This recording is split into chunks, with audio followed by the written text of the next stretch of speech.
এখন নিচেরটা খুলেন, আরেকটু, আরেকটু।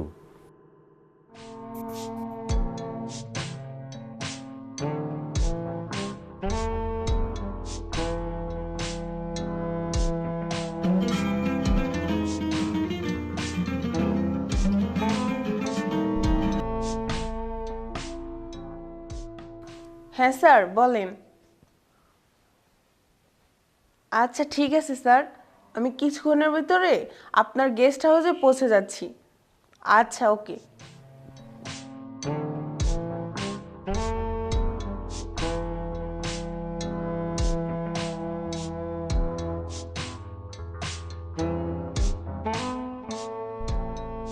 কি ব্যাপার, তুমি কি ইন্টারভিউ দেওয়ার জন্য এসছো? হ্যাঁ। তুমি? হ্যাঁ আমিও। আমার অনেক স্বপ্ন আছে, আমি অনেক বড় একটা মডেল হব, নায়িকা হব। আমার তো ওইরকম ইচ্ছে আছে। আর শুনছি এখানে নাকি অনেক ভালো। তুমি অনেক সুইট। তুমি অনেক সুন্দর। Thank you.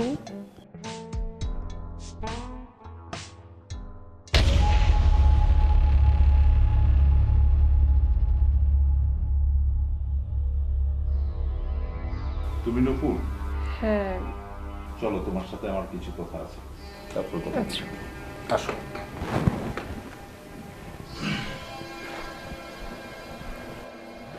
আসেন প্লিজ।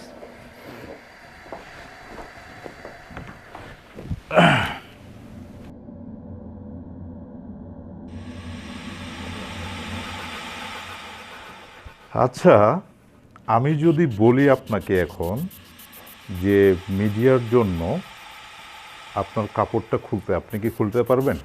অবশ্যই। তো খুলেন তো দেখি।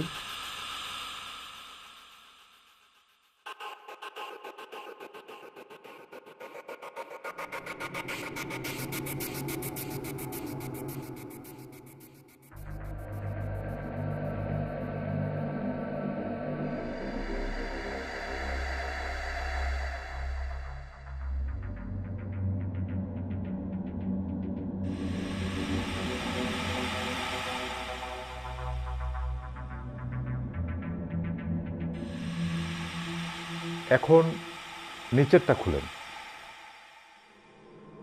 আরেকটু, আরেকটু, আরেকটু। না স্যার, আমি আর কাপড় খুলতে পারবো না। মিডিয়ায় কাজ করবেন না?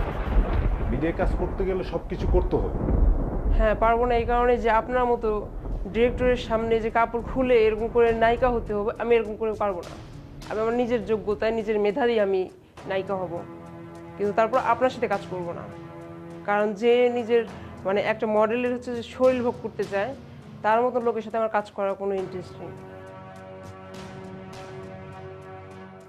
আরে যা যা, তোর মতো মাইয়া কত আছে। কি ব্যাপার আপু, ইন্টারভিউ শেষ? হ্যাঁ আমার ইন্টারভিউ অনেক ভালো হয়েছে। তুমিও যাও, আমি 100-র মধ্যে 100 পেয়েছি, তুমিও পাবো 100-র মধ্যে 100।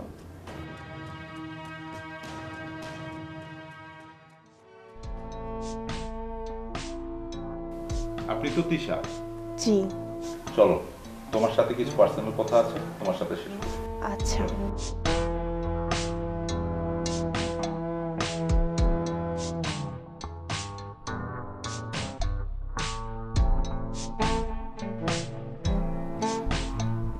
আপনি তো তিশা, জি। আপনার মিডিয়ায় কাজ করতে অনেক আগ্রহ। জি। আপনাকে দিয়ে হবে, বুঝছেন? আপনি যা। আসলে স্যার, আপনার যদি কোনো কিছু প্রয়োজন হয় তাহলে আমাকে বলবেন, ঠিক আছে? অবশ্যই, তোমার মতো মেয়ে তো আমাদের প্রয়োজন, এই ইন্ডাস্ট্রিতে তোমাদের মতো মেয়ে আমাদের প্রয়োজন কাজের জন্য, বুঝছো? আচ্ছা ধরো হিরো হৃদয় খানের সাথে তোমার সিনেমায় সাইন করালাম, তখন কেমন লাগবে?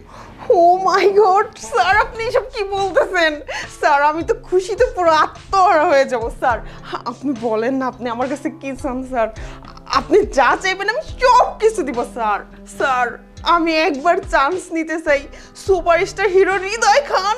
স্যার প্লিজ স্যার আমাকে একবার চান্স দেন না স্যার।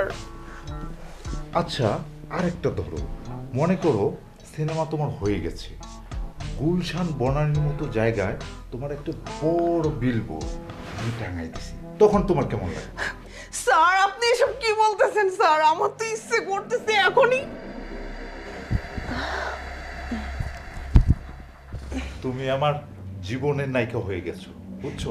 তোমার কাজ ফাইনাল, তুমি 100 থেকে 100 নাম্বার। তুমি আগামী মাস থেকে তোমার সিনেমা শুরু, ঠিক আছে? স্যার সত্যি কথা হ্যাঁ বলতেছেন? অবশ্যই। তুমি আজকে আমাকে যেটা ফিল দিলা, আমি জাস্ট মানে অবাক হয়ে গেছি যে তুমি আমাকে এত খুশি করবে। ঠিক আছে স্যার, আমি তাহলে আসি। ঠিক আছে, তুমি আজকে যাও, আবার ফোন দিলে এসে পড়ো, ঠিক আছে?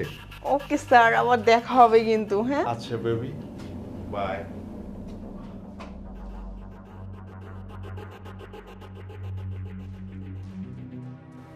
কি ব্যাপার?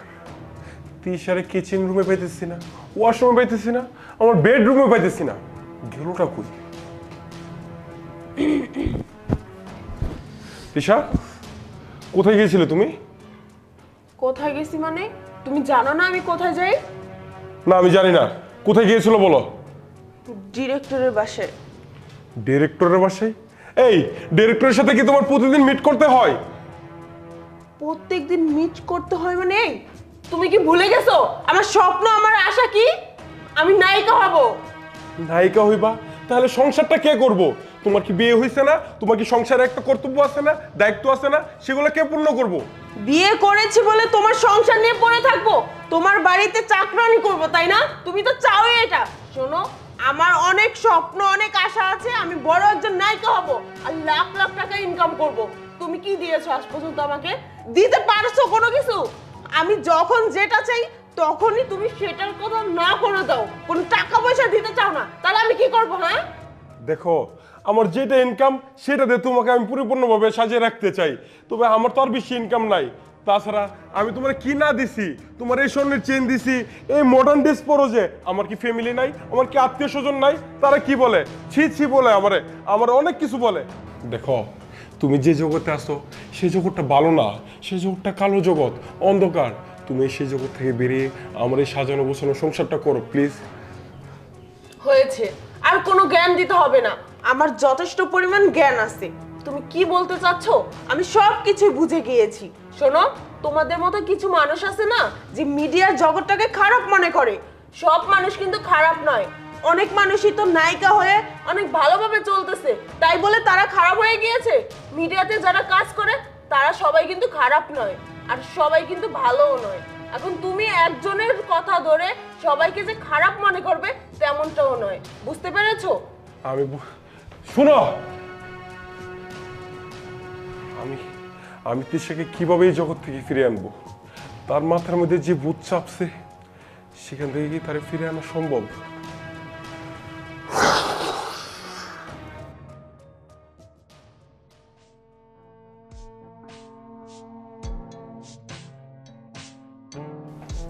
স্যার আমি আপনার প্রস্তাবে রাজি। আমি জানি তোমাকে ঘুরে ফিরে আমার কাছে আসতেই হবে। আসলে কি জানো তো, মিডিয়াটা একদম গোল, যেখানে যাও ঘুরে ফিরে আমার কাছেই আসতে হবে তোমাকে। সমস্যা নেই, আমি তোমার কাজ করে দিব। তোমাকে নায়িকা বানানোর দায়িত্ব আমার। তুমি যদি সব সত্যি আমার রাজি হও, কোনো সমস্যা নেই। আমি এখন রাজি, সিরিয়াস? সিরিয়াস। সমস্যা নেই, তোমাকে এইবার ভালো একটা হিরো দেখে তোমার সিনেমার আমি সাইন করার ব্যবস্থা করতেছি। ঠিক আছে, তাহলে চলো আমার বেডরুমে। স্যার কি সারপ্রাইজ, তাড়াতাড়ি বলেন না, আমার তো আর তরস হচ্ছে না। আরে তোমার সাথে এই হিরো হৃদয়ের যে মুভিটার কথা বলছিলাম ওটা কনফার্ম। স্যার আপনি কি বলতেছেন স্যার? আমি তো বিশ্বাস করতে পারছি না স্যার। ও মাই গড! দিশা সি সি সি সি, এটা দেখার আগে আমার মন হলো না কেন? আমার বেডরুম, আমার ওয়াইফ আর একটা পর পুরুষের সাথে বেড শেয়ার করতেছে। না মানে তুমি ভুল ভাবতেছো, ওরকম কিছু না আর কি। ভুল? কোনটা ভুল? আমার নিজের চোখে দেখাটা ভুল। শোনো, উনি হচ্ছে প্রডিউসার, মানে আমাকে আসছিল অ্যাক্টিং করে দেখানোর জন্য। এখন তুমি কি ভাবতেছো আমি বুঝতে পারতেছি না। প্লিজ তুমি আমাকে ভুল বুঝো না। আর একটা খুশির খবর আছে জানো, আমি না বড় নায়িকা হতে চলেছি। মানে ওই যে কি জানি হিরোর নাম, হৃদয়। হৃদয় খানের সাথে আমি চান্স পেয়েছি। প্লিজ তুমি না করো না। ফট হৃদয়, এই আপনি কিসের ডাইরেক্টর? আরেকজনের বউয়ের সাথে বেড শেয়ার করতেছেন, আপনার কি একটু প্রেস্টিজে বাজলো না? দেখেন ভাই, আপনি যেটা মনে করতেছেন সেটা না, জাস্ট আমি ওকে একটা সিন বুঝাচ্ছিলাম, আর অন্য কিছু না, তাই না তিশা? হ্যাঁ ঠিকই তো বলেছে, উনি তো জাস্ট আমাকে অ্যাক্টিং কিভাবে করতে হয় সেটা শেখাচ্ছে। আর তুমি কি না হুট করে কোথা থেকে এসে উল্টোপাল্টা ভাবছো। তুমি যেরকম তোমার মন মানসিকতা সেরকমই। এটা অ্যাক্টিং না? এই শুনেন, আপনি আমার বাসা থেকে বের হন, বের হন বলছি। দ্যাটস তুমি কাকে বলছো বের হয়ে যেতে? তুমি বের হয়ে যাও। শোনো, তোমার জন্য আমি আমার মিডিয়াকে ছাড়তে পারবো না। প্রয়োজনে তোমাকে আমি ডিভোর্স দিব, বুঝতে পেরেছো? কি বলছো তুমি? তুমি এই একটা পরপুরুষের সাথে মিশা তুমি তোমার স্বামীকে ডিভোর্স দিয়ে দিবা? চুপ করো তুমি। তুমি আমাকে কিচ্ছু দিতে পারোনি। এই লোকটা আমাকে সব কিছু দিয়েছে। কিছুদিন পরে তো হৃদয় খানের সাথে আমার মুভি বের হবে। তখন বড় পর্দায় সবাই আমাকে দেখবে, আমাকে চিনবে, আমার অনেক প্রশংসা করবে। তখন তো আমি তোমাকে পাত্তাই দিব না। তখনকার কথা না হয় বাদই দিলাম। আজকে আজকে আমি তোমাকে ডিভোর্স দিব, বুঝতে পেরেছো? তাহলে তুমি যাও, তোমার সেই হৃদয় খানের সাথে গিয়ে শুটিং করো। আমার বাসা থেকে এই পুরুষটাকে নিয়ে বের হও, যাও। ঠিক আছে, চলো।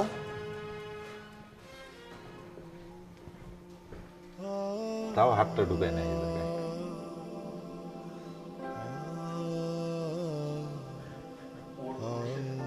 একটা পরপুরুষের হাত ধরে আমার ঘর থেকে আমার স্ত্রী রেখে চলে গেল।